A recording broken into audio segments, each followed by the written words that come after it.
del polo superior renal.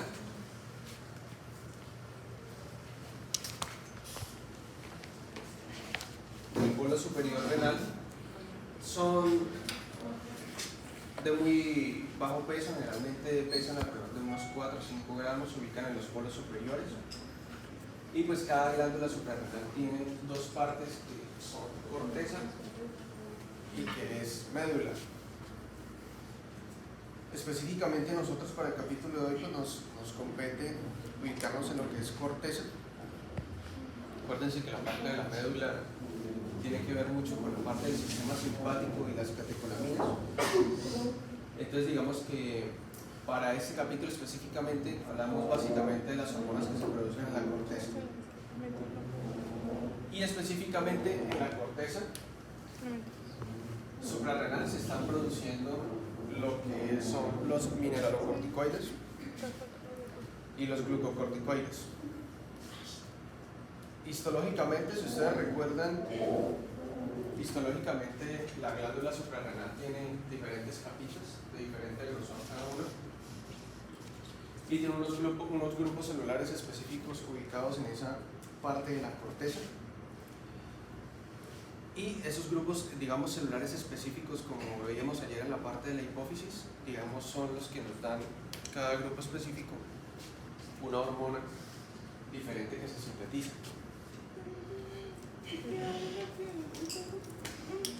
Cuando ustedes vieron histología en Pamplona, ¿qué docente estaba? Emuelio. ¿Todavía está Emuelio? Las clases de los viernes. Con su... ¿Qué va a decir? No, que era para todos lados con una perra que tenía un perrito. Sí. Y Y llegaba tarde a clase. Atacando a los perros. Llega tarde, yo no se lo encontraba en Pamplona, no saliendo con viejas, sino Con la perra. bueno. No, pero espera un segundo porque está le hace hablar. Canso. O me hace quedar mal con eso alguien.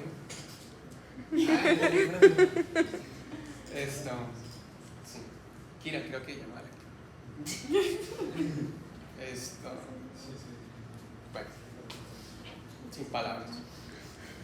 Ya pasé. La parte de los mineralocorticoides, muchachos, esto se llaman mineralocorticoides porque tienen influencia sobre todo en la parte electrolítica, específicamente sodio y potasio.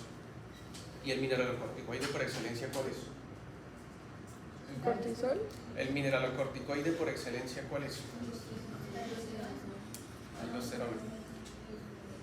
No es la única que se produce, pero sí es la que tiene aproximadamente el 90-95% de los efectos. Y los glucocorticoides tienen efecto un poco más metabólico, en la parte de ácidos grasos, proteínas y glucosa. La zona glomerular, que ustedes están viendo ahí, que es la primera, es un poco más delgadita.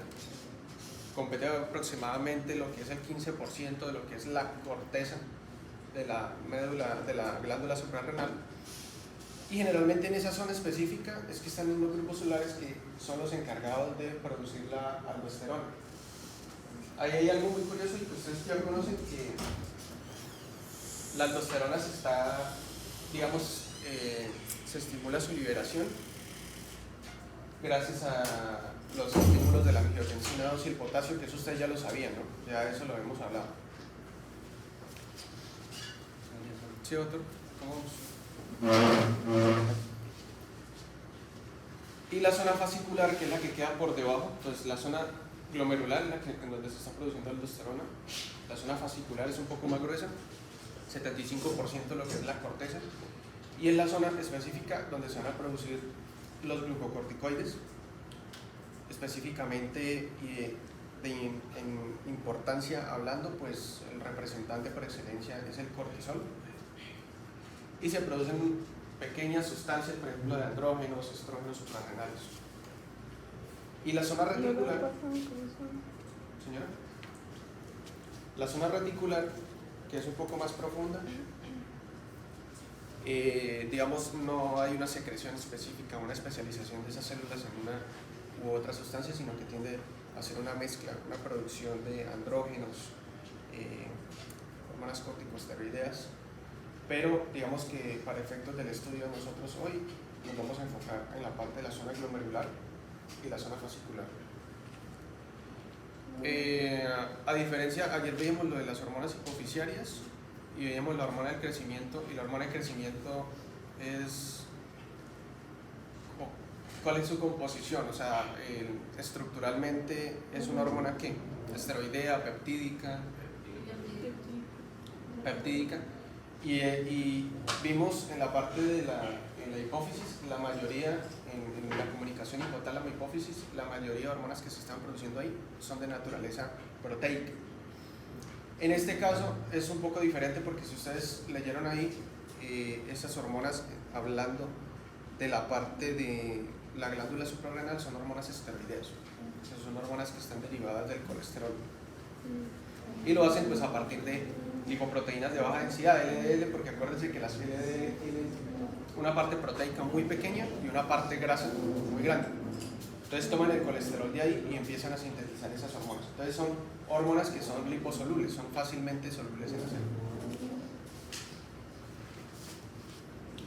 Entonces, obviamente yo creo que haberse dado cuenta que se llaman hormonas córticos suprarrenales. Son hormonas que están, en este caso, secretándose o produciéndose en lo que es la corteza suprarrenal, y se conocen también como hormonas córtico-esteroideas. Ya estaba haciendo cara, ¿no? Córtico, les dicen corticosteroides porque son hormonas que se producen en la corteza y que están derivadas de los esteroides o del colesterol. Listo. Recuerden muy bien que en la corteza y en la médula se están produciendo sustancias diferentes. Esos más o menos como ustedes son tanto los en bioquímica, más o menos los pasos que sufren para lo que son la producción de diferentes hormonas esteroideas en los diferentes pasos, digamos, en diferentes enzimos, y con modificaciones diferentes se pueden producir de una misma estructura diferentes tipos de hormonas, pero siguen conservando su naturaleza esteroidea. Por ejemplo, fíjense cómo sale de lo que es estructura de progesterona, termina produciendo androstenediona. Fíjense cómo sale de aquí el cortisol. Todas tienen una estructura muy parecida, pero con ligeros cambios bioquímicos. Lógicamente a mí no me interesa para efectos de fisiología ahorita que ustedes pues aprendan todos esos pasos, ¿no?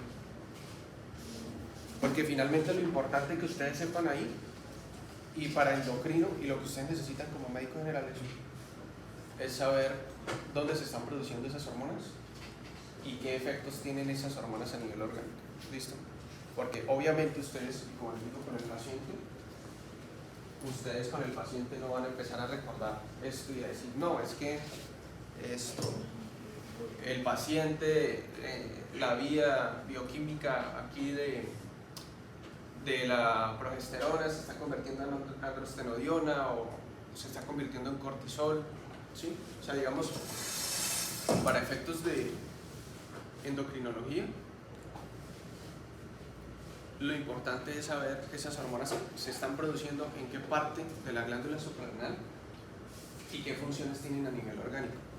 Porque con eso es que ustedes sacan, digamos, los diferentes signos y síntomas del paciente y ustedes sacan el problema o la etiología que está ocurriendo en ese paciente. Por ejemplo, hablando de mineralocorticoides, ya les dije que pues por excelencia es la aldosterona, y ella es la que va a tener una actividad más importante en lo que es la regulación electrolítica, hablando de lo que es sodio y lo que es potasio. Nosotros ya vimos eso, ¿sí? Pero se producen otras, por ejemplo, que ustedes están viendo ahí, que es la corticosterona. Se produce también algo de cortisol en la parte de lo que es la zona glomerular. Y se produce cortisona. Esos son diferentes derivados de lo que les estoy diciendo del paso bioquímico. Son diferentes derivados que conservan una estructura similar, pero que al cambiar, al haber ligeros cambios en su fórmula bioquímica, pues se llaman diferente y tienen efectos más o menos potentes. Entonces, en este caso, de importancia es aldosterona y es la que nosotros, digamos, por la que nosotros nos vamos a preocupar cuando un paciente tiene, por ejemplo, una insuficiencia suprarrenal. Entonces fíjense que al momento de enfrentarse con el paciente, ustedes se fijan es en la función de la hormona. Hablando de glucocorticoides, ¿estamos bien o se han perdido? ¿Estamos bien? Bien. Bien. Hablando de glucocorticoides, toman ese nombre porque generalmente tienen efectos a nivel de lo que es la glucosa, pero pues también tienen efectos en lo que es básicamente el metabolismo a grandes rasgos de biomoléculas. O sea, ellos, los glucocorticoides se meten con el metabolismo de la glucosa, se meten con el metabolismo de las proteínas y se meten con el metabolismo de los lípidos. Entonces, cuando hablamos de glucocorticoides como tal, digamos el que cobra mayor importancia es el cortisol, responsable aproximadamente del 95% de la actividad glucocorticoide en todo el organismo. Se producen otros derivados que tienen una estructura muy parecida al cortisol, que es la corticosterona, ¿sí? Y la cortisona. ¿La cortisona a qué les suena?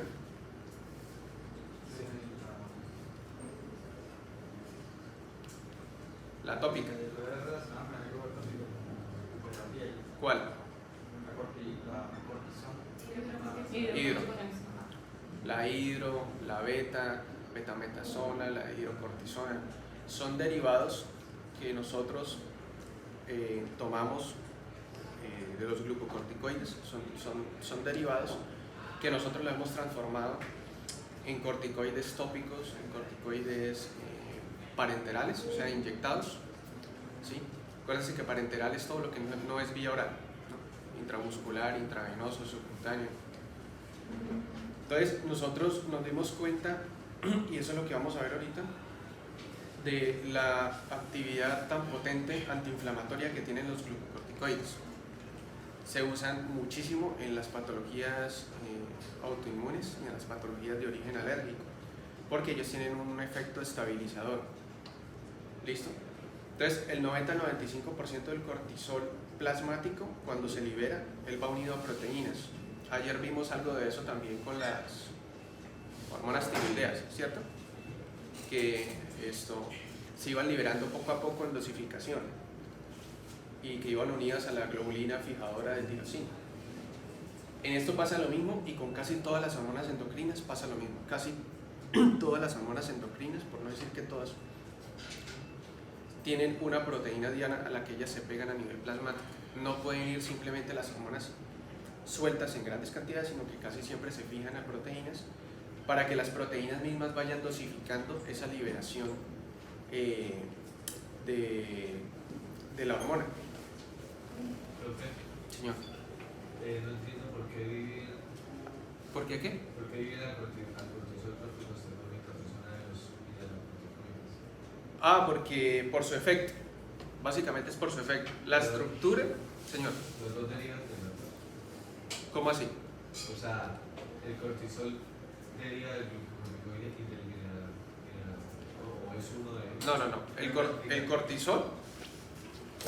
cortisol es un glucocorticoide, ¿sí? Y la aldosterona, por ejemplo, es un mineralocorticoide. Son diferentes, más que en su estructura química, ¿sí? Porque teóricamente si uno tomara la fórmula bioquímica, que no me la sé exactamente, de la aldosterona al cortisol no variarían muchísimas estructuras bioquímicas, químicas. La diferencia, y por cómo está clasificado, es por la función. ¿Sí? ¿Pero por qué los mencionan los dos en los dos? Ah, perdón, el cortisol, corticosterona. Ah, ya, sí, porque, por ejemplo, o sea, usted lo dice por esto. Sí, es que en el libro el cortisol en la mineralocorticoide tiene muy baja actividad. Sí, porque resulta que, y eso lo van a hablar en el síndrome de Cushing, el cortisol, si bien está clasificado como un glucocorticoide, se dice que su actividad mineralocorticoide no es que sea nula. Entonces dice, el cortisol es un glucocorticoide por excelencia, pero tiene efectos leves a nivel mineralocorticoide. ¿Sí? Entonces es por eso. Mientras que la aldosterona, por ejemplo, si ustedes no la ven acá, porque la aldosterona por excelencia es un mineralocorticoide, o sea, tiene efecto a nivel del sodio y el potasio, pero tiene prácticamente nula actividad glucocorticoide. Entonces sí, está buena la pregunta y no se vayan a confundir, es por eso. El cortisol está acá metido, aquí, mineralocorticoides, si ustedes ven que ahí dice cortisol, porque el cortisol tiene un efecto muy leve a nivel mineralocorticoide. No podemos decir que su efecto es nulo. Entonces, por eso ahí es donde ustedes ven que dicen mineralocorticoides, el libro se los coloca, porque el libro considera que ustedes deben saber que el cortisol tiene efecto a nivel mineralocorticoide. Pero se clasifica como un glucocorticoide porque su efecto grande a nivel macro es en la parte de las biomoléculas, ¿sí? No es como que el cortisol pudiera reemplazar la función de la aldosterona, no. ¿Listo? Pero entonces para efectos de estudio nosotros en medicina siempre se clasifican de esa manera.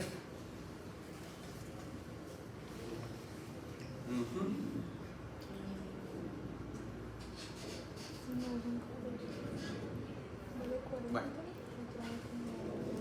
las hormonas una vez que se liberan en sangre tienen un tiempo de vida cada una y digamos que la parte hepática hace un metabolismo de estas hormonas. Si un paciente tiene una afectación a nivel hepático, se disminuye la eliminación de estas hormonas porque en el hígado se tiene que conjugar para eliminarse ya por bilis. En otras se vuelven más solubles, se vuelven más hidrosolubles para que se puedan filtrar a nivel renal y eliminarse. Entonces, teóricamente, un paciente que tenga una insuficiencia hepática o una insuficiencia renal tiene una dificultad para la eliminación de estas hormonas. Que a nivel fisiológico, digamos, si está liberando hormonas a nivel fisiológico no tendría tanto problema, pero si es un paciente, por ejemplo, con un síndrome de Cushing, como vamos a ver, los pacientes con síndrome de Cushing tienen un exceso muy grande de hormonas corticosteroideas, específicamente más que todo glucocorticoides. Entonces, si un paciente, por ejemplo, con esa patología se le suma una patología hepática con una patología renal, pues empeora el cuadro. Bueno, nosotros ya habíamos tocado bastante eso cuando vimos renal. Y empiezan a derivarse acá algunos síndromes. Algunos síndromes. Dos de ellos pues los vamos a ver en la exposición de la otra semana. Creo que les puse a los que les puse Cushing, ¿qué otra cosa les coloqué? Addison, ¿cierto? Bueno, esto tiene que ver con eso. Entonces, la ausencia de actividad mineralocorticoide puede matar al paciente en cuestión de unas horas, unas 48, 72 o más horas, pero el paciente que tiene ausencia de mineralocorticoides, específicamente hablando de aldosterona, el paciente va a morir. ¿Por qué? Porque acuérdense que la aldosterona tiene un efecto muy importante a nivel del sodio y del potasio. Y específicamente hablando del sodio, si el paciente no tiene una secreción de aldosterona, el paciente pierde muchísimo sodio por la orina y el paciente se deshidrata. Le cuesta mantener su bulimia. Aparte que empieza a tener ¿qué otra alteración tendría ese paciente que no tiene aldosterona o que tiene una cantidad muy ínfima de aldosterona? Ansiedad. Oh, sí. ¿Y qué pasa con el potasio? Aumenta.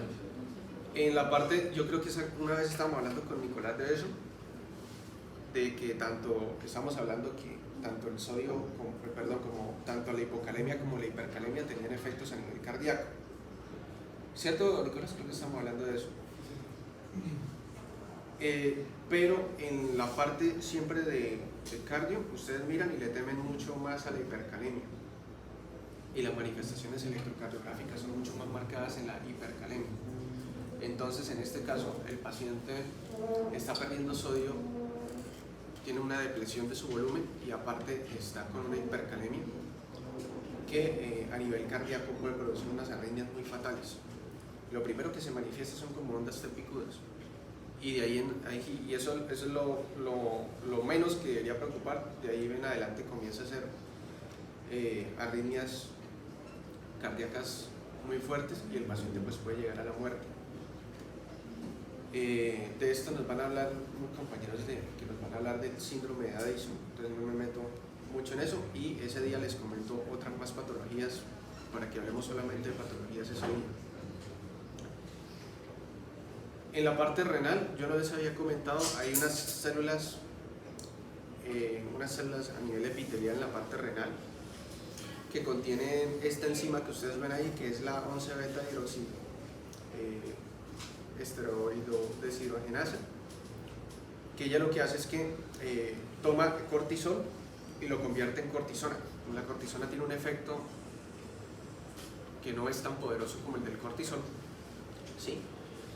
Entonces, digamos, disminuye los efectos de los glucocorticoides.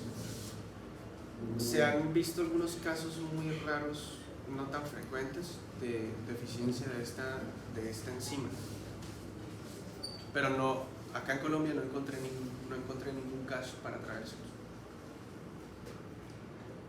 Bueno, más o menos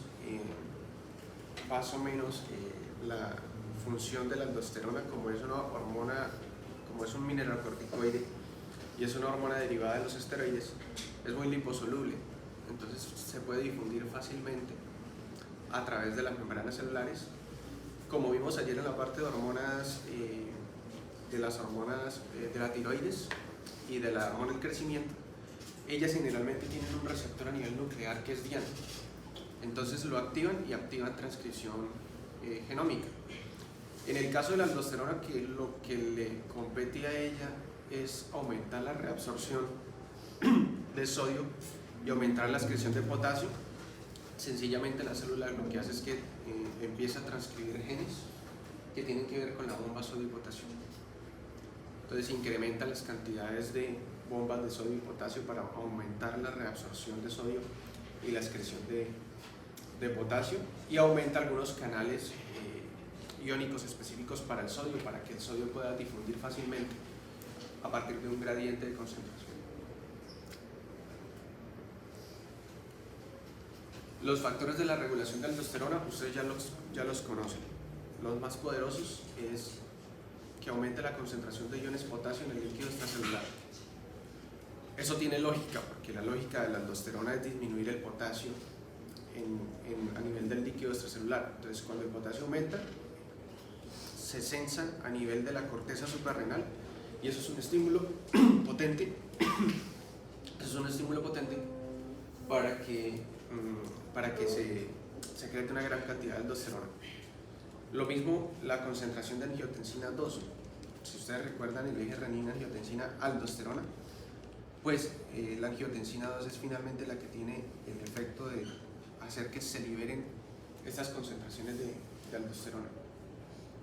Y por último, se cree que es, digamos, un estímulo menos potente que los dos anteriores, es la secreción de hormona adenocorticotropina, que se está produciendo directamente ¿en dónde? ¿En la corteza? No, esta, la 3 que está ahí, la ACTH, ¿dónde se produce? ¿Sí? ¿Dónde se produce? Por ahí lo dijeron ya.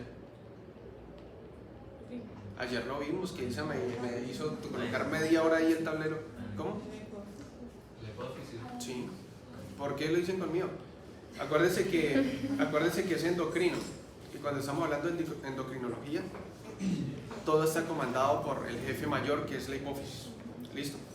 Entonces, si estamos hablando de que se está produciendo aldosterona en la corteza suprarrenal por esta hormona que está ahí, pues lo que tiene que estar comandando es la hipófisis.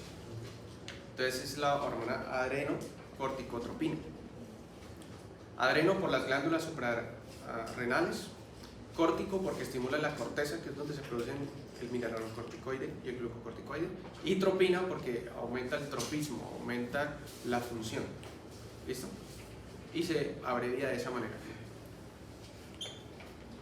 Acuérdense que con el nombre y con lógica ustedes pueden sacar muchas funciones. ¿Vamos bien hasta ahí? ¿O está enredado? ¿Cómo van? ¿Y Bueno. usted? Bien, yo también, sin desayunar. No como dice que sí vino. Ah, igual YouTube puede desayunar porque yo dije, no, ya como se va a llegar y que me duele. Bueno, Entonces te murió Puede de ser. ¿cuál? ¿Esta? Sí, pues la aldosterona que ustedes ya conocen. ¿Sí? Pulmón de granjero. La aldosterona difunde a través de las membranas celulares porque es liposoluble. Ese cuadrito con picos que ustedes ven ahí que RM son receptores específicos. Entonces, la aldosterona difunde a través de las membranas celulares, llega al núcleo y se pega o es sensada por un receptor específico a nivel nuclear. Y ese receptor, digamos, se pega o no, ese receptor sí, lo que hace es que estimula la transcripción genómica. Acuérdense que en el núcleo están los genes. ¿Y estimula la transcripción genómica de qué? Pues específicamente de proteínas para formar, digamos, o aumentar la síntesis de más bombas sodio y potasio. ¿Por qué de más bombas sodio y potasio? Pues porque la aldosterona le interesa reabsorber sodio y excretar potasio. Entonces, con más bombas sodio y potasio puede hacer esa función. Recuerden que la bomba sodio y potasio introduce el sodio en la célula. Digamos, saca el sodio de la célula e introduce el potasio. Pero si ustedes se acuerdan lo que era la parte de la luz tubular y la parte intersticial, ella juega con esas dos luces. Entonces, finalmente lo que hace es que termina ingresando sodio hacia lo que es la parte intersticial para que no se pierda y el potasio a la parte intracelular y de ahí lo saca a la luz tubular para que se excrete. Esta es la luz tubular. Entonces, el potasio tiene esta dirección. Lo introduce, acuérdense que aumenta la concentración de potasio dentro de la célula y por difusión el potasio sale hacia la luz tubular y se excreta por orina. Y al contrario acá, como ella está sacando sodio, esto es orina, luz tubular es orina, intersticio, acuérdense que es intersticio renal. Entonces la bomba sodio y potasio saca el sodio hacia el intersticio renal, al colocarlo aquí lo está salvando de que se excrete. Por lo tanto, las concentraciones de sodio disminuyen dentro de la célula y a la vez que ella expresa más cantidad de bombas sodio y potasio, expresa también canales de sodio. Entonces, el sodio, como dentro de la célula está menor concentrado, pasa desde la orina hacia el interior de la célula para salvarse de ser excretado por la orina. ¿Y la NAC qué menciona ahí? ¿Señor? La NAC es otro receptor. Sí, señor. Pero para que no se confundan y para efectos de eso es bomba sodio potasio La minoría según y canales. Sí, ahí les están mostrando con esa imagen diferentes compuestos químicos y farmacológicos que se pueden unir en diferentes procesos. Por ejemplo, acuérdense que la espironolactona, ¿qué es? Un diurético, ¿no? Un diurético. Sí, no, sino que a nivel farmacológico la espironolactona es un diurético. Entonces ahí le están mostrando, por ejemplo, el punto de acción uno de los puntos de acción que tiene la espironolactona. Por eso es que la espironolactona antagoniza el efecto de la aldosterona. Prácticamente no permite que la aldosterona active los receptores a nivel nuclear.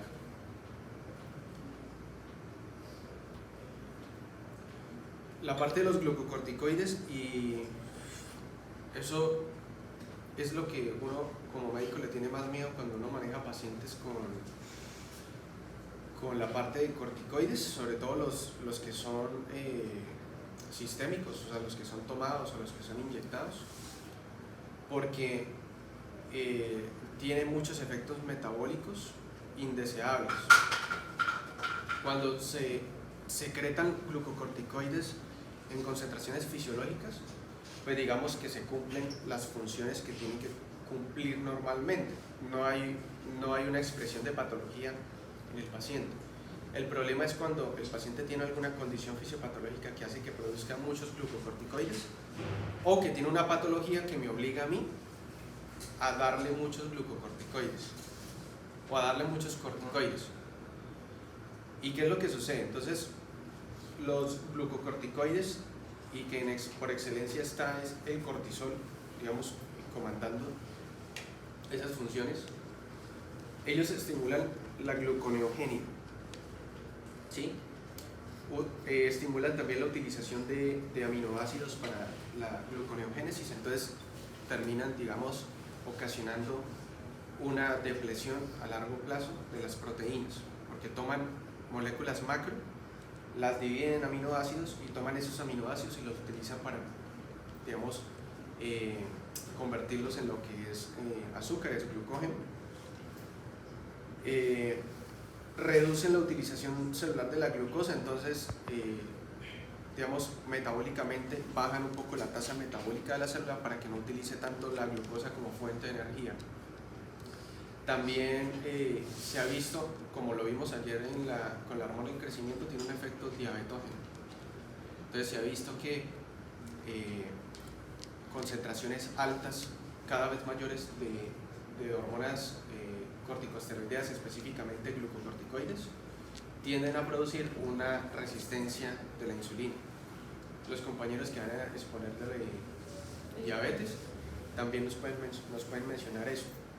Y de hecho, los pacientes que le llegan a ustedes a la consulta que tienen exceso de corticoide en su organismo, ellos tienen problemas de azúcar, tienen niveles elevados de glicemia y terminan muchos de ellos desarrollando una diabetes.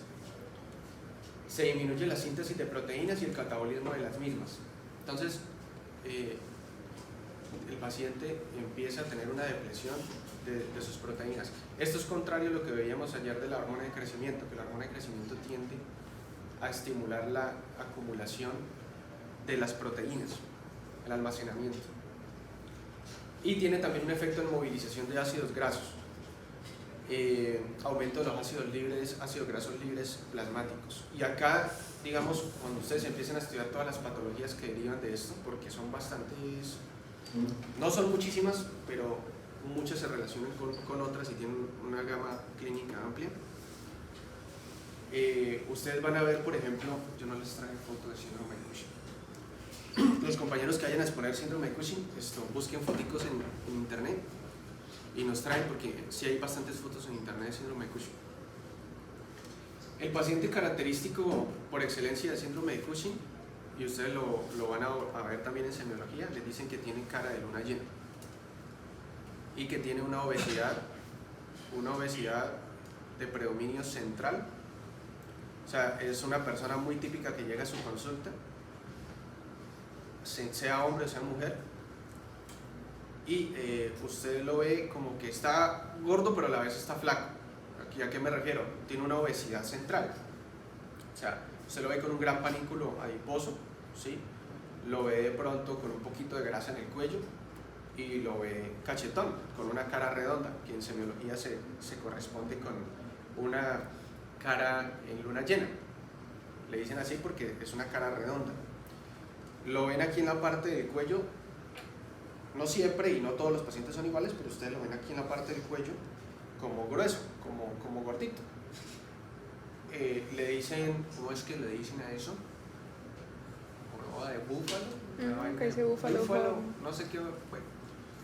Porque resulta que si bien los glucocorticoides producen movilización de los ácidos grasos, o sea, teóricamente el paciente tendría que estar perdiendo ácidos grasos y por lo tanto tendría que estar perdiendo sus depósitos de grasa porque se están catabolizando. Hay algunas zonas específicas en donde el paciente guarda mucha grasa, pese a que la hormona indica que está sucediendo lo contrario. Entonces, esas zonas donde el paciente guarda más grasa es en la parte de la cara, los cachetes, la parte del cuello, sobre todo la zona posterior, por eso desarrollan una joroba o una prominencia que puede verse y generalmente es grasa, y una obesidad de predominio central.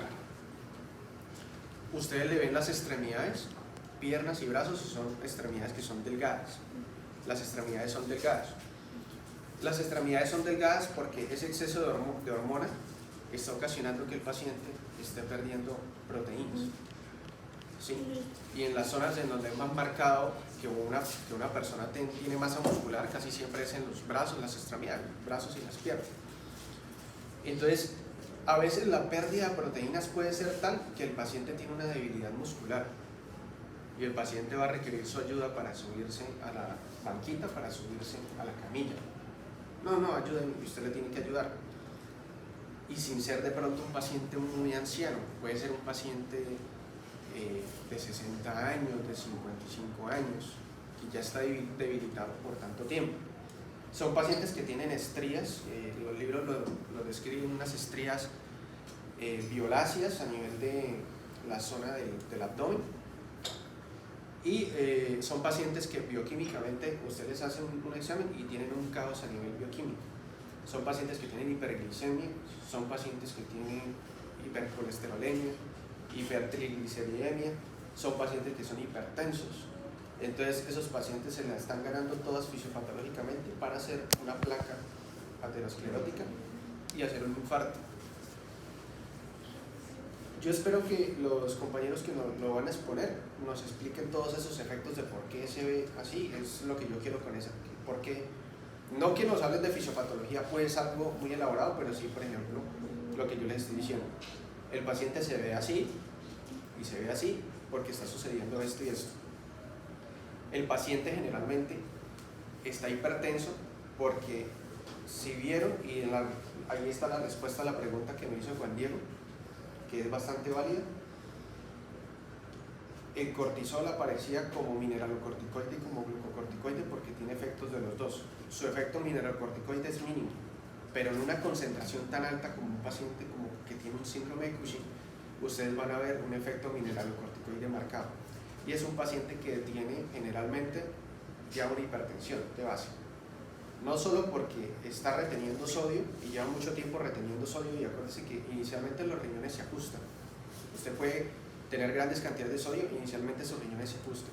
Pero va a haber un momento en que más el sodio que usted almacena que usted elimina. Y acuérdense que el sodio arrastra agua. Entonces, ese paciente ha ido incrementando su bulimia poco a poco. Entonces, probablemente usted lo encuentre hipertenso. Aparte que fisiopatológicamente también lo puede encontrar hipertenso, porque como el paciente viene ya presentando también un síndrome metabólico, está presentando lípidos y está presentando cargas de glucosa elevadas, entonces el paciente va haciendo endurecimiento prematuro de sus arterias. Entonces el paciente va a empezar a desarrollar ya fisiopatológicamente una hipertensión arterial. Cuando ustedes vean el fisiopato, y eso sí tan duro en fisiopato, por eso es la fisiopatología y la hipertensión. Eso lo tocan muchísimo, porque la fisiopatología y la hipertensión tienen que ver con muchos otros efectos fisiopatológicos, por ejemplo el infarto, el ACV, el deterioro de la irrigación de los nervios que se produce en los pacientes que tienen neuropatía. Entonces, ustedes van a ver cómo se produce el desarrollo de la fisiopatología de la hipertensión, pero ustedes van a ver en el capítulo que hay unos marcadores de toxicidad. O sea, paciente que fuma, fumar las cargas elevadas de glucosa que se mantienen en el tiempo, ¿sí? O sea, que a nivel sanguíneo hayan cargas de glucosa altas y que a nivel sanguíneo hayan cargas de glucosa de lípidos, o sea, de colesterol y triglicéridos elevada. Esos son marcadores de toxicidad a nivel endotelial arterial. Entonces, las células endoteliales de las arterias, cuando están estos factores, ellas empiezan a producir factores inflamatorios, interleuquinas, dejan de producir óxido nítrico y al contrario producen endotelina, y se produce un montón de cosas que finalmente terminan en lo que es almacenamiento de la placa y lo que es la calcificación de las arterias. Todo eso para decirles que el paciente con síndrome de Cushing que lleva mucho tiempo probablemente lo van a encontrar hipertenso, lo van a encontrar con o prediabético o diabético, ¿sí? Y lo van a encontrar con necesidad de tratamiento antilipidemiante, necesidad de tratamiento porque tienen colesterol y triglicéridos muy elevados. Es por eso. Entonces, fíjense la cantidad de problemas que trae eso. Y usted usted ya no puede revertir eso. Un síndrome de Cushing es muy difícil. Usted ya lo que toca es tratar esas complicaciones y esto que ya generó en el paciente. Porque el problema, muchachos, también, y lo que temen los médicos, hoy en día hay muchos compañeros míos, es que usted le inicia corticoide a una persona y usted se lo quita de tope y el paciente hace un síndrome, un rebote, hace un efecto rebote y el paciente prácticamente produce una complicación aguda hace alzas de la tensión arterial, unas alzas glicémicas elevadas, muy elevadas. Entonces ahorita en medicina general hay mucho miedo, pero también estigmatización de manejar corticoides, porque dicen, no, pero ¿cómo lo desteto? Llaman destetable al paciente y le tienen miedo a eso, incluso en pacientes que son normales, por ejemplo como nosotros. Ustedes van a la consulta y muchos médicos tienen miedo de recetar corticoides porque muchos no saben o no hay.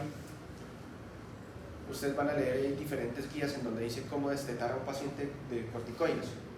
Muchos no tienen ese conocimiento o se les olvidó o hay guías que dicen cosas contrarias, entonces usted inicia corticoide a un paciente y usted dice cómo se lo voy quitando. ¿Sí? Y sobre todo si es un paciente anciano o un paciente ya muy mayor, uno lo piensa.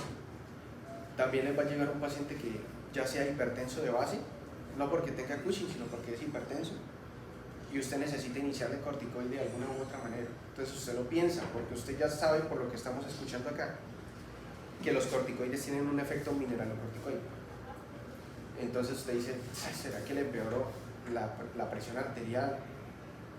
O al contrario, un paciente que es diabético y usted dice, necesito iniciarle corticoide, pero a la vez el paciente no está bien controlado de su diabetes. ¿Qué tal que yo le dé esta vaina y el paciente se le dé la glicemia? Entonces, todo eso radica en la complejidad de la consulta. Ustedes conocen bien también la farmacocinética y la farmacodinámica de los medicamentos. No es que no se puedan manejar en esos pacientes, pero uno tiene que manejarlos con mucho cuidado. Mucho cuidado. Y ahí radica la importancia de las consultas. Entonces, fíjense que lo que yo les decía, lo de la estructura bioquímica que vimos ahorita es lo de menos. O sea, ustedes lo que van a jugar es con la función de la hormona y con la patología de base que tenga el paciente. Ahí en eso, bueno, los de síndrome de Cushing nos van a explicar eso más bacano que lo que yo les expliqué ahorita, para que entendamos bien síndrome de Cushing. Acá, esa gráfica lo que les está mostrando es la relación de la adenopófisis con la glándula suprarrenal, secreta la hormona ACTH. La corteza suprarrenal pues produce las hormonas.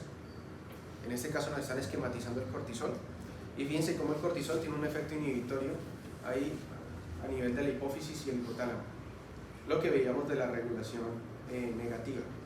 ¿Listo? Obviamente, como les dije ayer, esa regulación negativa se rompe si yo tengo alguna patología como tal.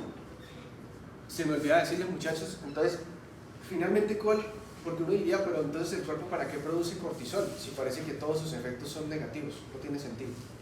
Se está estudiando y creo que en la Gayton, la última vez que lo leí, decía así, que está en estudio y están todavía en teorías de cuál puede ser realmente la función glucocorticoide del organismo, porque no está tan clara como es la aldosterona.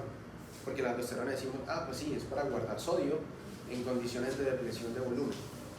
En los glucocorticoides no sabemos bien, o sea, sabemos la función de la hormona, pero no sabemos el por qué.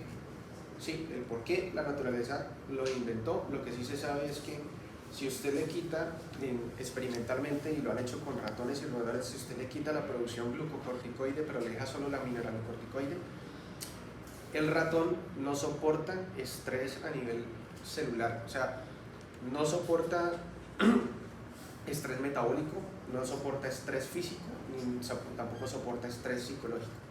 O sea, usted, por ejemplo, una lesión, una infección o una inflamación, y se veía que los ratones morían muy fácilmente. Entonces se creen que los glucocorticoides tienen algún efecto modulador y activan estas vías metabólicas, digamos, en donde hay un estímulo nocivo o estresante, digamos, tratar de modular un poco. Y es que los glucocorticoides finalmente, el efecto para lo que nosotros lo utilizamos es por su efecto antiinflamatorio, la parte de los corticoides. Y ahí es donde radica el síndrome de Cushing. Resulta que los corticoides, específicamente los glucocorticoides, tienen un efecto estabilizador de membrana. Cuando ustedes vean inflamación en fisiopato, van a ver toda la cascada de inflamación y van a ver que llegan, en donde hay una inflamación o una infección, llegan los leucocitos y ellos liberan lisosomas y enzimas destructivas, y eso empeora aún más la inflamación. Se ha visto que los glucocorticoides tienen un efecto estabilizador de los lisosomas. Entonces, las células, aunque haya inflamación, no liberan esas enzimas digestivas que tienen un efecto un poco no vasoconstrictor, sino que cuando hay inflamación hay vasodilatación, y aparte que hay vasodilatación, las células endoteliales se corren para que los leucocitos puedan salir del plasma a los tejidos. Se ha visto que los glucocorticoides inhiben ese efecto y por lo tanto inhiben varios puntos de la cascada de la inflamación. Entonces es muy útil en pacientes en los que usted necesita inhibir esa inflamación, porque la inflamación ya se volvió patológica, ¿sí? Ojo muchachos, no siempre uno debería inhibir la inflamación. Por ejemplo, si yo tengo una infección, ¿sí? Si yo tengo una infección que no es grave, que no tiene riesgo de hacerle un efecto inflamatorio sistémico grave, sino una inflamación cualquiera, por ejemplo una gripa, de pronto una neumonía ambulatoria que no está tan complicada, uno no debería dar corticoide por deporte al paciente, ¿sí? Y ustedes van a ver compañeros, cuando ustedes se gradúen, de nosotros incluso, que ya tienen tiempo de haciendo, que a todo le meten corticoide. Entonces llega el paciente, le dan su tratamiento, sí, el paciente tiene una gripa, listo, una gripa muy fuerte, le da manejo ambulatorio y le mandan cualquier cantidad de corticoide, prednisolona, metilprednisolona, tantas tabletas. Por el asma también, ¿no? Por el asma sí es necesario. A mí me metían muchísimos corticoides. Es que en el asma sí es necesario, porque es que en el asma hay un efecto inflamatorio, pero es patológico, porque tú no tienes ningún estímulo que esté afectando tu cuerpo realmente. Entonces el asma cree que si tú sales ahí, hueles y hay polen, empiezas a hacer una broncoconstricción porque el cuerpo piensa que el polen te va a matar, entonces empieza a hacer una reacción inflamatoria. Eso es un efecto patológico, yo tengo que inhibir eso con corticoide. Pero si yo tengo una gripa y yo no tengo un compromiso multisistémico pulmonar ni nada, pues yo tengo que dejar que el efecto inflamatorio lleve su curso, porque es lo normal, es lo que la naturaleza se inventó, que es que las células del sistema inmune lleguen allá, lleguen a mi pulmón, lleguen a mis vías respiratorias y fagociten ese virus que está ocasionando la gripa. Pero ellos cogen y les meten cualquier cantidad de corticoides y lo que hacen es que están retrasando el proceso evolutivo de la enfermedad, porque su cuerpo va a ir a luchar contra la infección y al mismo tiempo usted le está dando corticoide, que hace que básicamente usted está amarrando las células del sistema inmune. Entonces no se acostumbren a eso, muchachos. Los corticoides tienen indicaciones muy específicas. También lo van a ver muy frecuente en pacientes que sufren de lumbago, frecuente, y van a la farmacia cada 8 días o cada semana que medio tienen dolor de espalda y le colocan lo que siempre les colocan, que es diclofenaco y dexametasona, ¿sí? Diclofenaco, una INU, y a veces son pacientes hasta hipertensos y diabéticos, y más encima les colocan dexametasona, ¿sí? Y la dexametasona es de depósito, o sea, ella tiene un efecto ahorita, pero ella se deposita y ella se va liberando con el pasar de los días. Y esos pacientes cada 7, cada 8 días se están colocando dexametasona. Entonces, para que tengan cuidado con eso.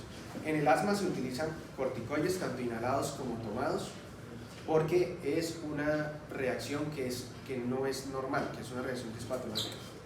No hay un estímulo que realmente quiera dañar el cuerpo, y el sistema inmune del cuerpo reconoce este alergeno como algo malo y produce una broncoconstricción que puede llegar a matar al paciente. Entonces, esa broncoconstricción tiene una inmunomediación, entonces yo la bloqueo con corticoide, tanto inhalado como tomado, y mejoro todos los síntomas, mejoro la tos, mejoro el estridor, mejoro las sibilancias. ¿Listo? ¿En qué otra cosa les va a llegar, muchachos, o alguno tiene un familiar que tenga alguna patología de tipo autoinmune pesada, por ejemplo lupus eritematoso, o si tienen, por ejemplo, artritis reumatoide. Esos pacientes, muchachos, son pacientes que toman corticoide por mucho tiempo. Son pacientes que van de un médico a otro, ¿sí? Van de un médico a otro y los tratan con AINES, los tratan con metrotexate, los tratan con corticoide. Y son pacientes que encontraron en el corticoide un alivio. Entonces, un paciente que está iniciando con artritis reumatoide, sus articulaciones están siendo atacadas por su sistema inmune. Entonces, eso les duele a ellos muchísimo. Y empiezan a buscar un alivio farmacológico y de repente hay un médico que le envía un tratamiento con corticoide y ellos mejoran. Entonces, ¿qué pasa? Ellos dicen, no, a mí esa pastilla me sirve. Y empiezan a comprarse su medicamento y dejan de ir al médico.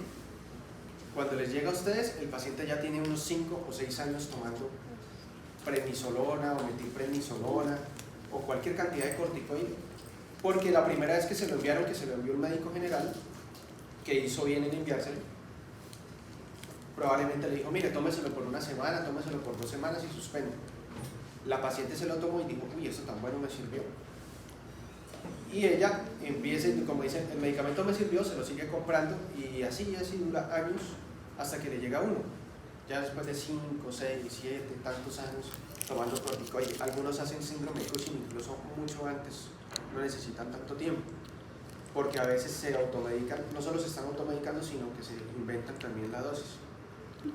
Entonces, grandes cantidades de corticoide, quién sabe por cuánto tiempo, y cuando le llegan a ustedes, no tienen un diagnóstico de síndrome de Cushing, pero ustedes lo sospechan.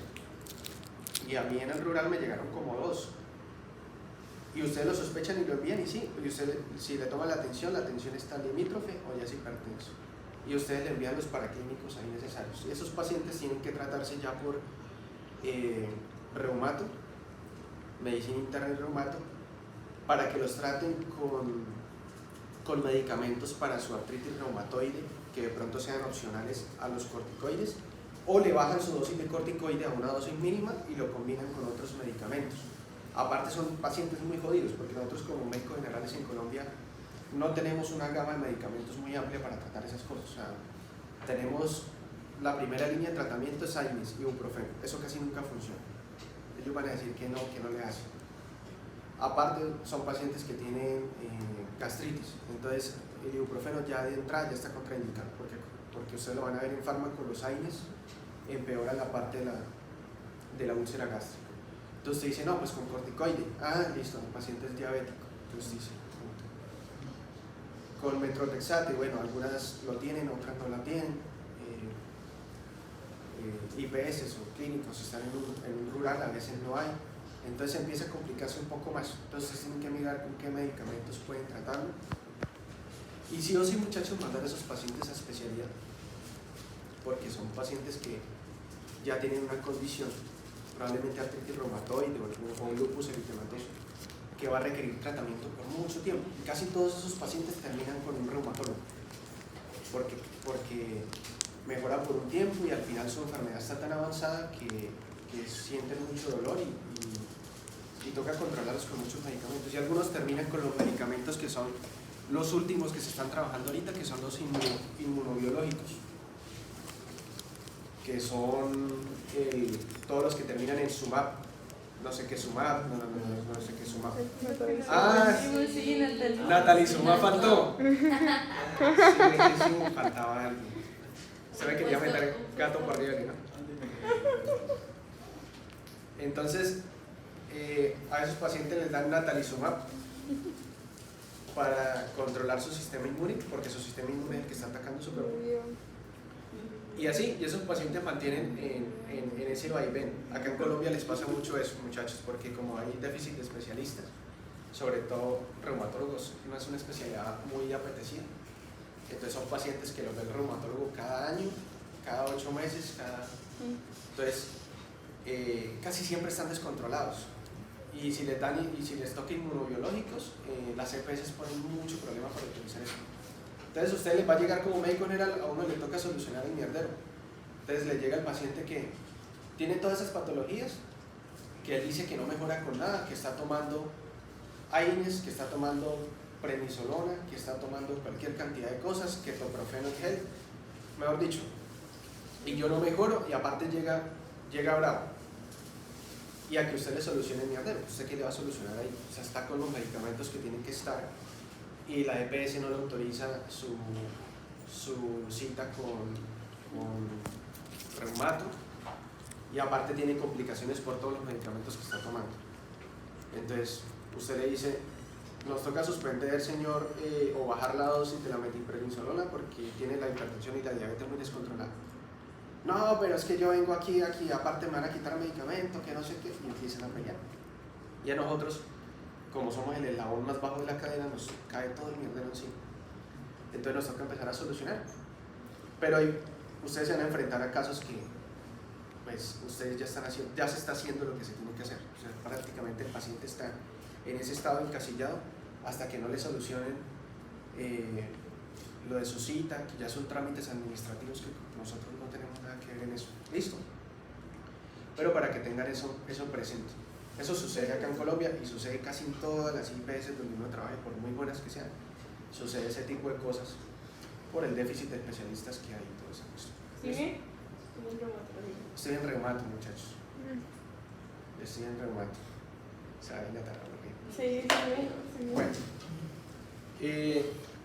Entonces, pues para finalizar, entonces el síndrome de Cushing y los compañeros que nos van a hablar de eso, es la expresión de eso. El síndrome de Cushing, ahorita, básicamente lo estamos viendo más que por una enfermedad producida en el propio organismo, o sea, por ejemplo, un tumor en la hipófisis que sea solamente productor de ACTH y me estimule a mí la glándula suprarrenal para que produzca mucho glucocorticoide, ese paciente pudiera presentar un Cushing. Pero eso no es lo que estamos viendo nosotros hoy en día. El Cushing que nosotros estamos viendo es por el paciente que está medicado con corticoide. Señor. Profe, en el caso clínico, tú solo tienes que tomamos el caso y vemos con el diagnóstico o también tratamiento. No, tratamiento no. No, señor, nada de eso, no. Solamente, entonces, muchachos, miren, esto es un Cushing. La señora se ve así porque cara de luna llena, porque acuérdense que los glucocorticoides tienen movilización de ácido graso, pero las pacientes están macinando grasa acá. ¿Apoyo visual? Señora, Sí, podemos usar apoyo visual. lo que necesiten, sí. Como digo, Pueden ¿Cómo hacerlo. una diapositiva? No, pues no quería que se afanaran de decir, uy, no, tengo que hacer pues esto, presentación. pero es que las diapositivas de cierta forma son una guía para nosotros, no de texto, pero sí de imágenes y para seguir una secuencia, porque si a mí me hablan hacia lo loco, yo me pierdo. Son libres de hacerlo como Bueno. quieran, sino que pues, o sea, los que quieran hacerlo incluso solamente parándose y acá hablando, lo pueden hacer también. Y entonces, Juan Diego, entonces es básicamente como explicar de la enfermedad, como explicar cada cosita. O sea, se presenta hipertensión por esto y esto, porque fisiológicamente vimos que la hormona hace esto. Se presenta esto por tal y tal cosa. Y muchachos, el diagnóstico lo hacemos clínicamente porque el paciente se ve así y así. Y ya, y de pronto hablar algo de laboratorios, porque dice, no, pero en laboratorios podemos encontrar que tiene cortisol elevado. Ya. No valores, nada de eso, simplemente eso. Y también lo típico que es La presentación clínica de la enfermedad es lo que a mí me interesa. Señor, ¿el examen físico? La anamnesis. La anamnesis. Sí, entonces, sí. también y los paraclínicos y eso. Pueden hacerlo y trayendo un caso clínico que encuentren o armando uno ustedes diciendo, mire, se presenta por esto y por esto, y preferiblemente que traigan fotos de, sí, para que todos veamos cómo es y me digan, por ejemplo, no, este es un caso que encontramos de un síndrome de Cushing porque al paciente se le trató con tal medicamento por tanto tiempo y el paciente hizo este síndrome. Tienen que hablar todos los grupos. Preferiblemente sí. Y esto, ¿cuánto vamos a pasar por aquí? Dos, dijimos ayer. Dos grupos. Dos el miércoles, dos el jueves y uno el viernes. Los Que el es miércoles, más los el largo. jueves y el viernes el grupo de Natalia solito. Un saludo a Natalia ya que está en el quinto sueño. Entonces, el grupo de Natalia y el grupo de Natalia sí va a tener unos 30 minuticos porque ellos nos van a hablar de la parte del ciclo ovárico y ese es un poquito más larguito. Pero generalmente que nos demoramos unos 20 minutos. Si las posiciones están muy bien bacanas, no hago preguntas. Uy, qué delicioso. Señor, trataríamos de cuadrar eso la otra semana. ¿Qué cosa? Haríamos primero probablemente haríamos primero las exposiciones, 40 minutos, y una horita de las clases. Ay, qué maravilla. Pero es lo que nos demoramos ayer. Pero es lo que nos demoramos ayer. Ella no lo está diciendo por mal. Ay,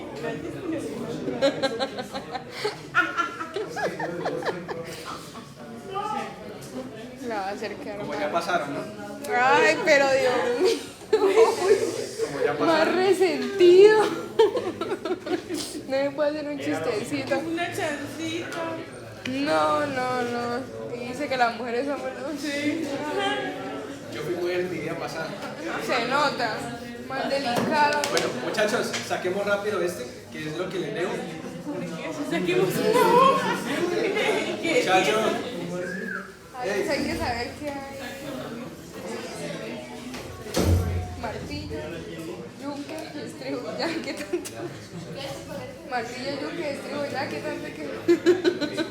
bueno muchachos, comencemos, para que nos vayamos rápido. Ahorita solamente por cuestión de tiempo audición y mañana un momentico olfato y gusto. Bueno. Ojo, muchachos, quiero que me especifiquen bien lo de los que les toca síndrome de Kalman, porque me tienen que hablar del olfato. Síndrome de Kalman, ¿a quién les tocó? Eso síndrome de Kalman es menstruación. A Natalia, creo que le tocó. Fue Natalia. Entonces, Natalia necesita una dosis de cortisol ahorita para que se ponga vergas. El síndrome de Kalman nos va a gustar cuando lo veamos porque pasa algo muy curioso. Que hay una combinación de... Muchachos, el síndrome de Kalman, los compañeros nos van a hablar de eso. Hay una combinación de anosmia o alteraciones del olfato con alteraciones menstruales. Y ustedes podrían decir, si me llega un paciente así, ¿esta mierda qué? Eso no tiene nada que ver.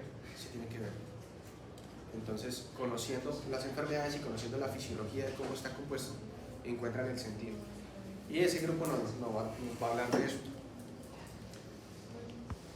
Ese día de pronto, cuando se pongan Natalia, les hago una intervención porque hay unos 4 o 5 síndromes que les quiero comentar que nos interesarían.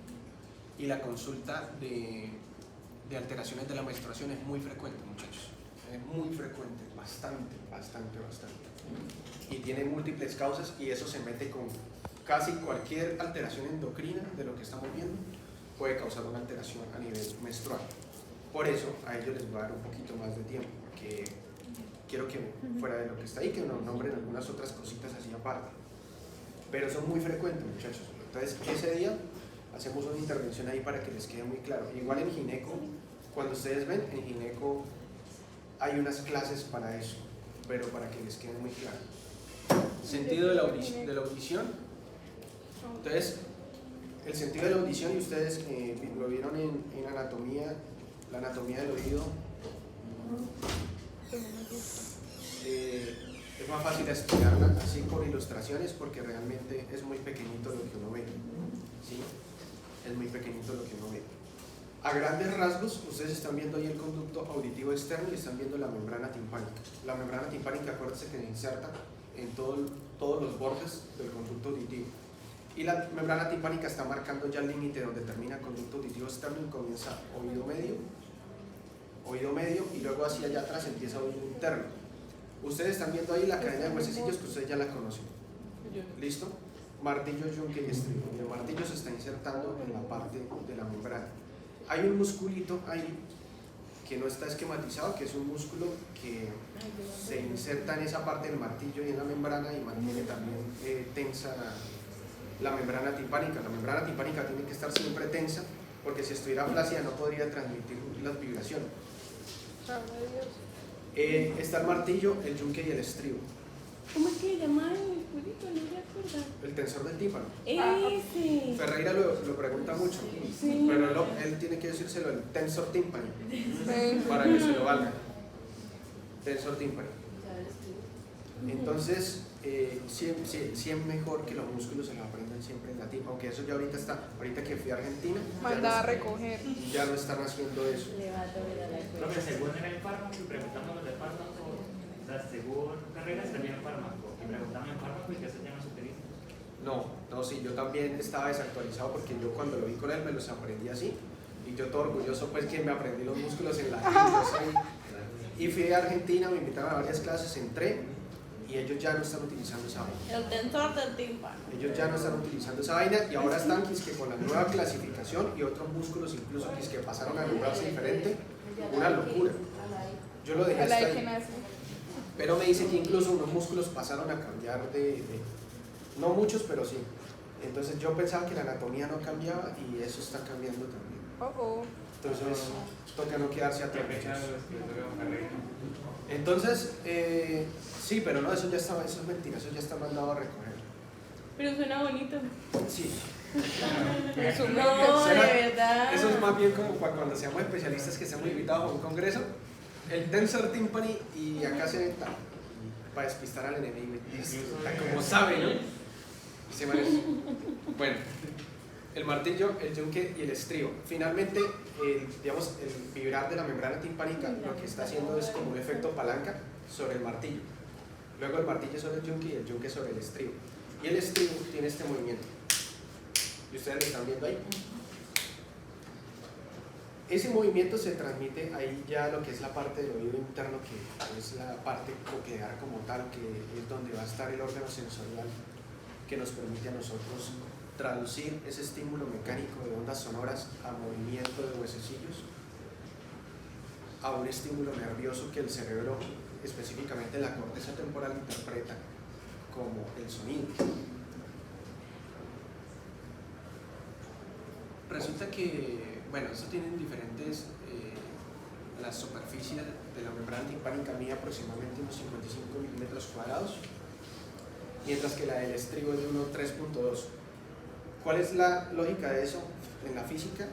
Que hay una estructura de mayor superficie que está transmitiendo impulsos a una de menor superficie. Entonces está haciendo una multiplicación de esas ondas o de ese estímulo sonoro que está llegando.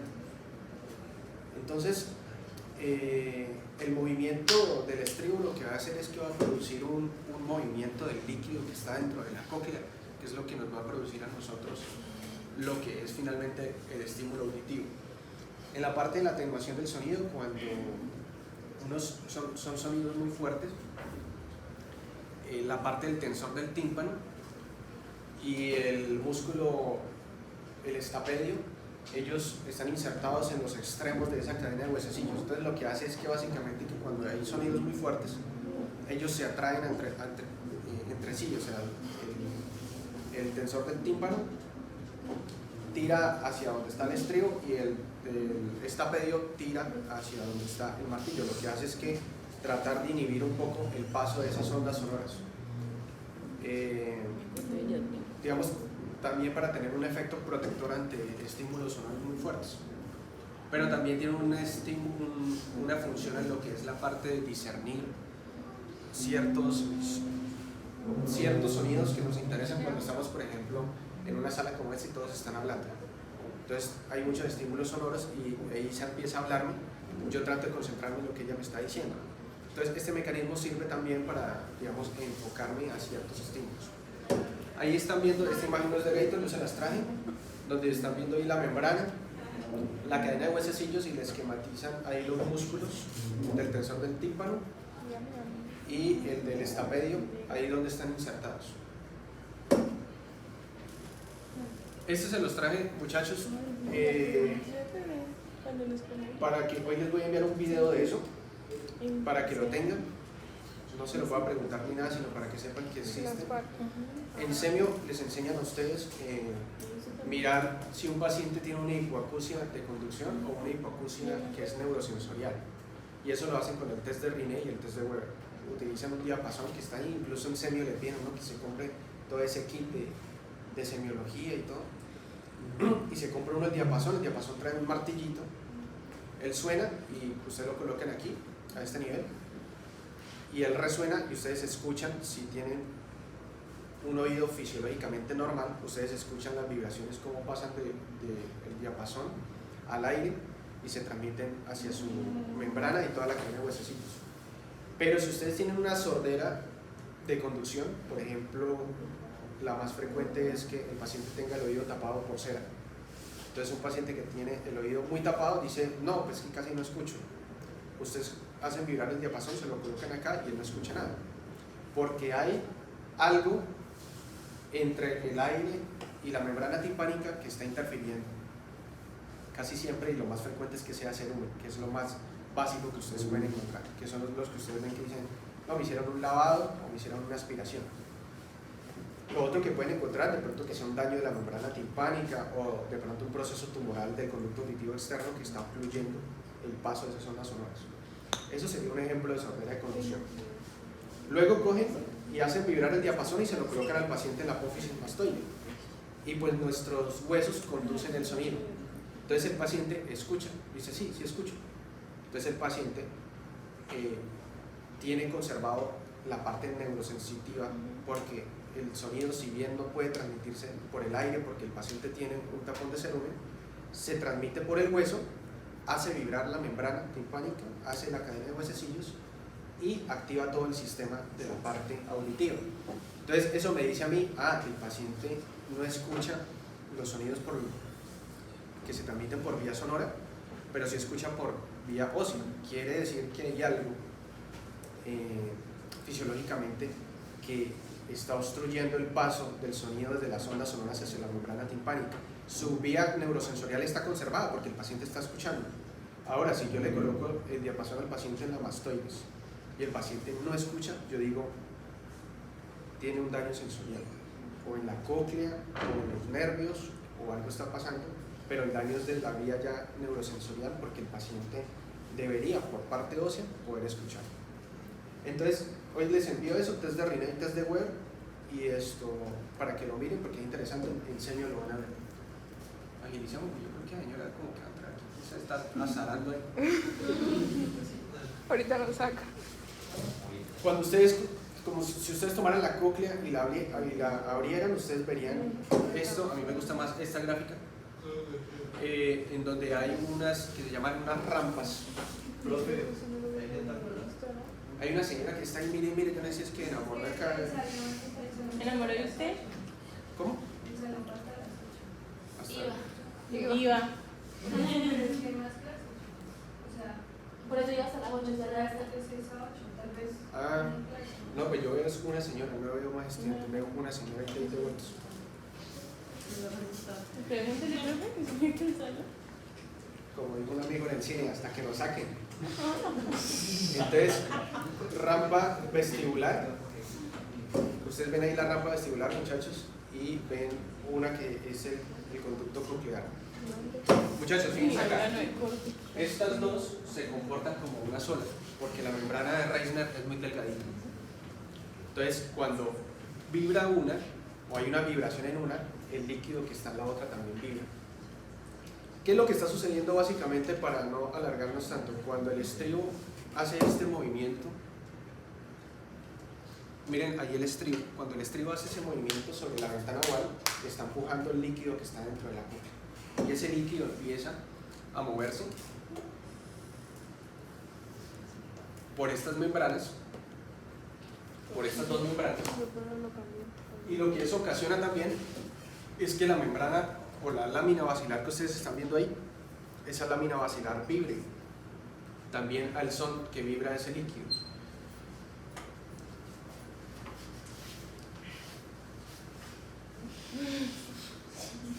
Quiero mostrarles acá una cosa, pero no tengo. Bueno, muchachos, la lámina basilar que ustedes ven ahí, la lámina basilar, esa lámina tiene unas fibras, muchachos. Ahí está esquematizado. Esa lámina tiene unas fibras compuestas en todo lo que es la superficie de la lámina. Pero esas fibras varían en composición dependiendo de la longitud. Entre más yo camine hacia lo lejos, desde la ventana oval, entre más yo me aleje de la ventana oval, ellas van volviéndose un poquito más largas, ¿sí? Van cambiando tanto su diámetro como su longitud. Entonces, ¿qué es lo que sucede con la lámina basilar? Que la lámina basilar vibra dependiendo de la potencia y la frecuencia del sonido. Entonces, sonidos mucho más altos, sonidos muy agudos, hacen vibrar mucho mejor las fibras que son más corticas y que son más pequeñas. Y los sonidos que son más graves y que su frecuencia no es tan alta y de pronto no son tan potentes, hacen vibrar mucho más las fibras de la lámina basilar que están más alejadas de la ventana oval, o sea, las que se están acercando más al helicotrema, que es lo que ustedes están viendo ahí. Acuérdense que acá en la figura, esta que está acá, es como si yo hubiera tomado la cóclea y lo hubiera desenrollado. Si yo la desenrollo se convierte en un tubo largo, pero la cóclea normalmente está enrollada en forma de caracol y su última porción, ya su porción final, se llama el helicotrema, de ese tubo enrollado. Entonces, entre más yo me aleje de la ventana oval, yo voy a encontrar fibras de la membrana de la lámina basilar que son más largas. Y eso lo que me hace a mí es que vibren a frecuencias distintas.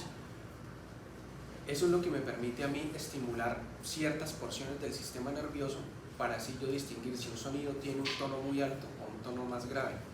Distinguir frecuencias. Ahí les muestra Gayton, eso es lo que les mostraba con eso. Ahí está esquematizado más o menos lo que sería la lámina basilar y cómo frecuencias altas estimulan más que todo la primera parte de la membrana de la lámina basilar y frecuencias bajas estimulan su porción final. Y esto es como que ustedes tomaran esto acá, lo recortan y acá lo vamos a amplificar. Entonces, fíjense ahí, dice fibra basilar, esas son las fibras que están en la lámina basilar. Cuando la lámina basilar vibra, dependiendo de la frecuencia que yo tengo, la lámina basilar tiene ancladas, como ustedes están viendo ahí, unas células de tejido conectivo y unas células que son ciliadas. Y esas células que son ciliadas, si ustedes están viendo, tienen los cilios como conectados a esa membrana que está ahí, que es la membrana tectórica. Básicamente, ¿qué es lo que sucede? Yo tengo un tono alto, un pito o alguna cosa que tiene un tono muy alto. Entonces se estimula la primera parte de la lámina basilar, la primera parte de la lámina basilar está vibrando y esta vibración hace que esto suba y baje rápidamente contra la membrana tectórica. Y eso lo que hace es que estimula los cilios de esas células y esos cilios básicamente lo que hacen es que pues tienen un proceso mecánico ahí que está generando procesos de potencial de membrana, potencial de acción, que se traducen ese potencial de acción en un estímulo que termina yendo a los nervios de esa parte específica. Pero entonces, quiero que noten eso, si yo tengo un tono agudo, la primera parte de la lámina basilar está vibrando, está ocasionando una despolarización, pero su parte final está quieta. Eso en el sistema nervioso tiene un mapeo y cuando llega a mi corteza temporal sabe que estoy escuchando un tono agudo porque las fibras que vienen específicamente de la primera porción de la lámina basilar llegan a una porción diferente que a las que están en la porción intermedia y las que están en la porción final. Y eso me permite a mí distinguir el tono y la frecuencia del sonido. A términos grandes, básicamente eso es lo que ustedes tienen que resumirlo y conocer. Y esto que está acá, pues es lo que se llama el órgano de Corti. O sea, el órgano de Corti es esa porción que ustedes están viendo ahí, que yo les dije que se recortó y se amplificó. Ah, mira, ahí se la están colocando, órgano de Corti. Entonces, el órgano de Corti está ubicado estratégicamente sobre la membrana basilar, para que cuando la membrana basilar vibre, el choque esas células ciliadas contra la membrana tectórica y generen una despolarización. Básicamente ese es el mecanismo. O sea, ahí se les disecaron y ustedes ven la fibra basilar y cómo tiene un efecto como de palanca. Cuando eso vibra, hace esto contra la membrana tectórica.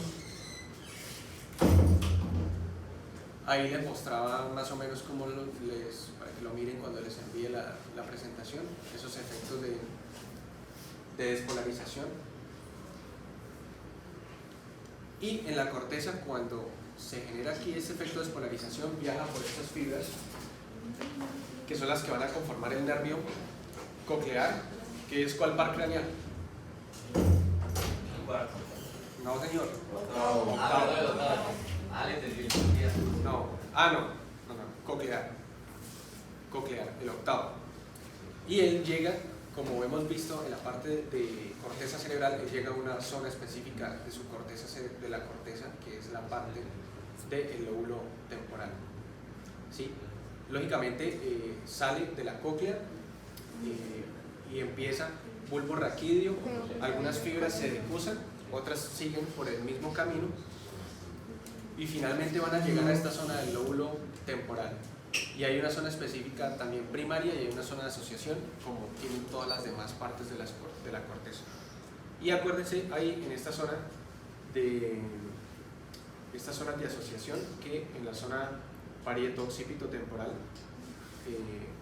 se van a analizar lo que yo estoy escuchando, ¿sí? Lo que yo estoy escuchando, lo que yo estoy viendo y lo que estoy sintiendo. Entonces estas fibras también hacen escala en estas zonas de asociación y es importante también en la zona del área de ¿cuál? Que está por esta zona que se encarga del lenguaje, como por acá. ¿Cuál es la zona que se encarga del lenguaje? Guernica, el área guernica. Entonces en esta zona, y acá nos están mostrando el izquierdo, llegan también fibras de ese nervio coclear en la parte auditiva para yo darle sentido a lo que estoy escuchando. En milésimas de segundos yo entiendo que me están hablando en el idioma español, que es el idioma que yo conozco. Entiendo y descifro el mensaje que está y pues le doy un sentido. ¿Listo? Listo. Expreso. ¿Ya? ¿Se acabó? Gracias.